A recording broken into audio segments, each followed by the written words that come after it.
The U.S. aircraft carrier fleet is the pride of the country and the dreaded nightmare of any adversary. In this video, we will be discussing the largest and most dangerous class of aircraft carriers, named after the 38th President of the United States, Gerald Rudolph Ford. The Gerald R. Ford line of multi-purpose nuclear-powered aircraft carriers is slowly phasing out the Nimitz class, and has already made great strides, not only when it comes to the technical side of things, but also in its appearance, exceeding the already record-breaking physical parameters of its predecessors. Compare the 1,106-foot long and 256-foot wide Ford versus the 1,092-foot long and 252-foot wide Nimitz, as well as the increased weight, over 100,000 tons on the Ford versus 97,000 tons on the Nimitz. While previously aircraft carriers were considered a separate mini-navy within the US Navy itself because of the sheer power of the equipment and the amount of equipment and personnel they carry, the Ford class has taken this to a new level. It will enable the US Navy to quickly deploy its aircraft wherever they are needed, reducing the dependence on foreign military bases to zero.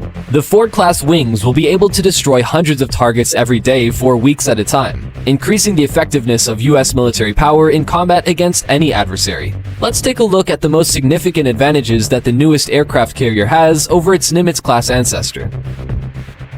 Increased number of sorties. One of the fundamental indicators for an aircraft carrier is the sorties made per day. The Ford's design changed from steam-powered catapults to the most efficient electromagnetic system, with a new braking mechanism to stop the planes on return. This also allowed for more clearance on deck, which is a clear advantage for unobstructed aircraft launching. The Navy intends to increase sorties by 33% to 160 sorties per day under normal conditions, with the possibility of expansion to as many as 270 sorties in increasingly dangerous conditions. Now, imagine how catastrophic 200 smart bomb-carrying planes in a day can be to the enemy.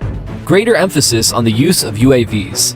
By minimizing the load on the aircraft, the new catapult and braking system will allow the Ford to launch many more different drones than the Nimitz class offers. That means both light and heavy devices. Drones for gathering intelligence, delivering weapons to points of conflict, and refueling aircraft. As for aviation, the Ford can carry up to 90 aircraft, helicopters, and UAVs as part of an air group. Increased electrical power. The Nimitz's nuclear reactors aren't capable of generating enough power to fuel all the combat systems the US Navy needs for the foreseeable future. The Ford, on the other hand, uses two smaller but more productive reactors, providing enough power for a flagship vessel with a potential for decades to come, and an eye toward further modernization. Its power might especially be needed for directed energy weapons like futuristic lasers. The aircraft carrier's nuclear reactors could power several countries: Monaco, Liechtenstein, Andorra, and San Marino, at the same time for a year. Weapon handling efficiency.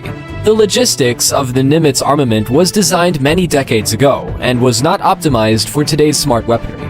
This was a major limiting factor in sortie speed. On the Ford, engineers markedly eased the movements of combat units stationed on the aircraft carrier and automated most functions, reducing the need for humans, which greatly accelerated vital decision-making in emergency situations. Improved radars.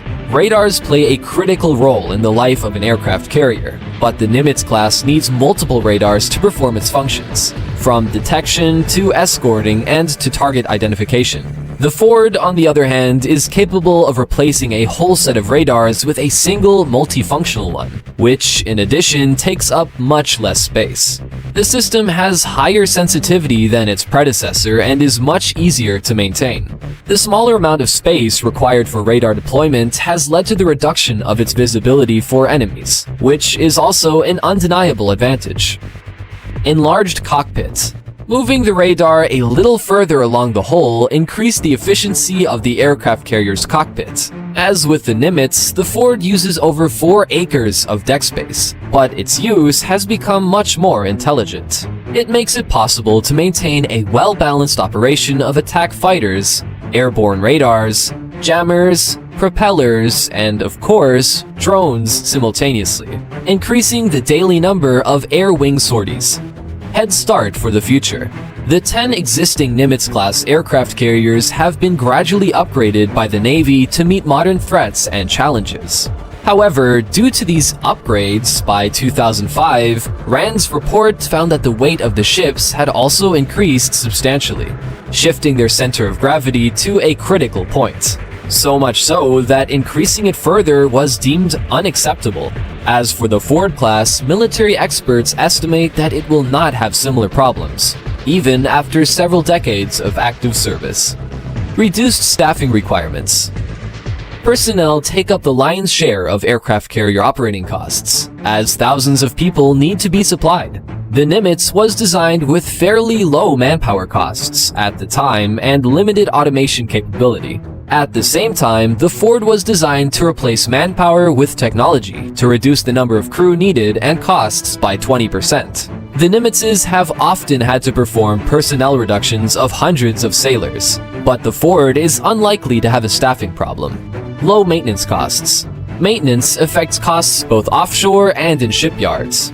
Certain features of the Ford's design will significantly reduce maintenance requirements. For example, the aircraft carrier's reactors are much easier to repair than the Nimitz's, and that's despite the fact that they can generate much more power.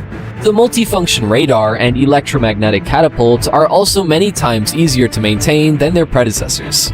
These and other applications of fresh technology will come together to save the Navy billions of dollars.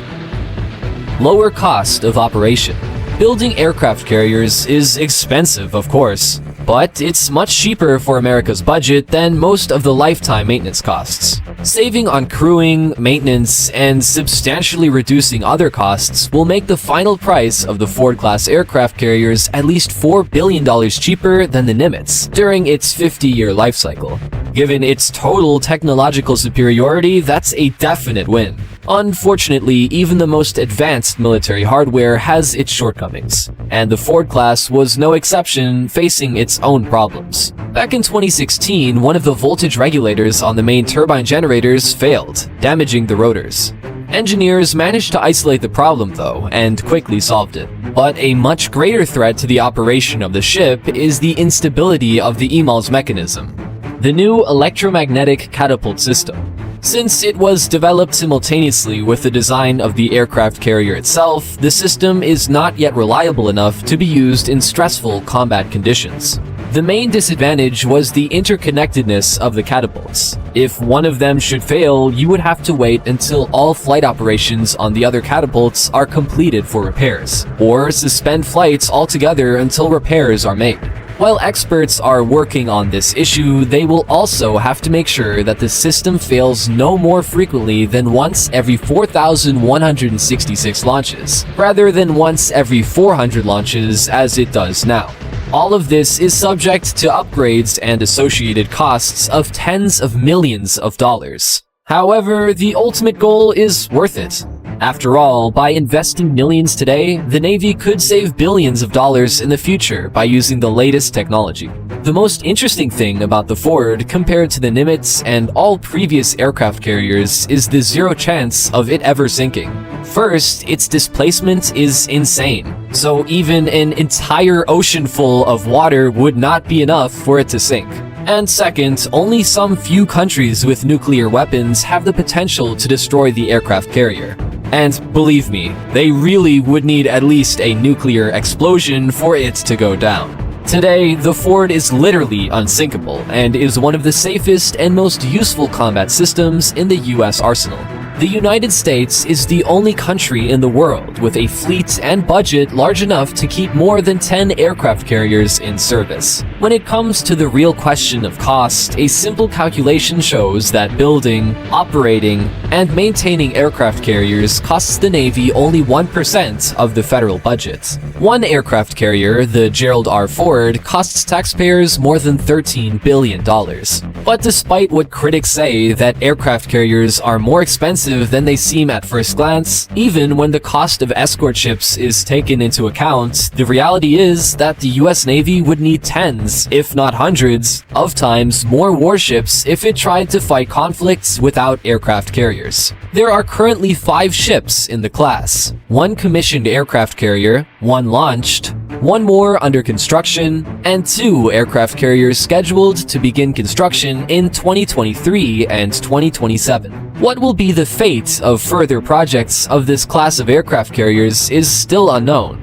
But one thing is clear, even with its shortcomings, the Gerald Ford was a huge leap for military technology over the past 40 years, and deservedly received the status of menace of the seas, alongside nervous glances from peers like Russia and China, who from time to time contest the United States in superiority for marine territories.